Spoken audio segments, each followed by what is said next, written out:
That skill presents Quadratic Equations 1. In a quadratic equation, the highest power or exponent of the unknown is 2. For example, x squared plus 4x plus 4 is equal to 0 is a quadratic equation because the highest power of x over here is 2. There can be 0, 1 or 2 real number solutions to a quadratic equation. In this video, we shall learn how to solve quadratic equations using inspection. The key is to understand that when two quantities multiply to give 0, at least one of them has to be equal to 0.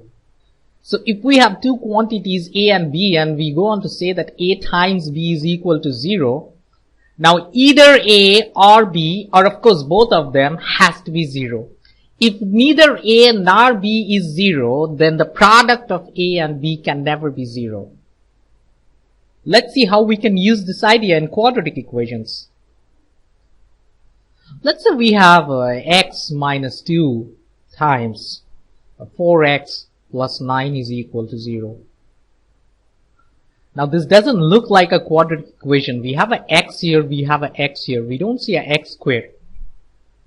But just spare a thought, if you multiply this out, you have an x times 4x over here, which is going to give you x times 4x is 4x squared.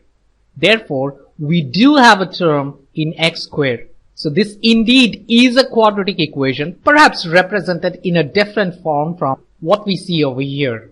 Now, like I said, there are two quantities. We have a x minus 2 in the first one and a 4x plus 9 in the second one.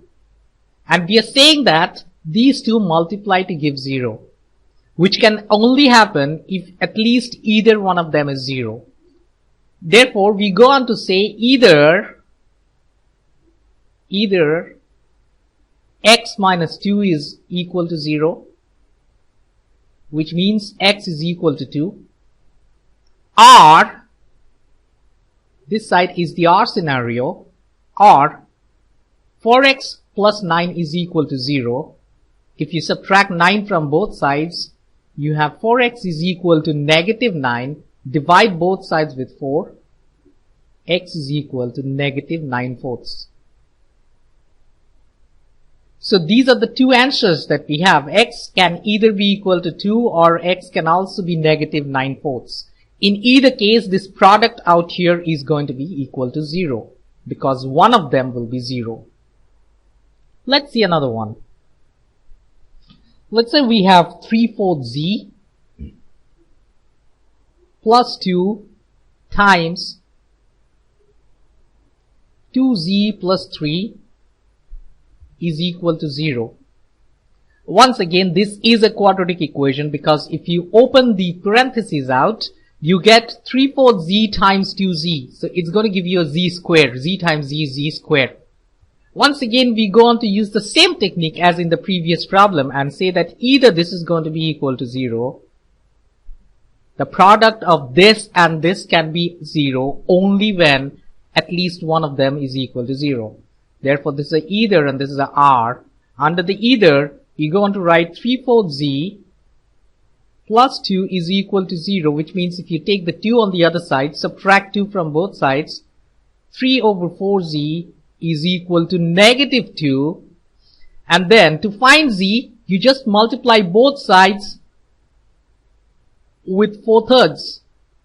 4/3 times 3/4 is equal to 1. You can cross off the 4 and the 4, 3 with the 3. Therefore, we have a z out here.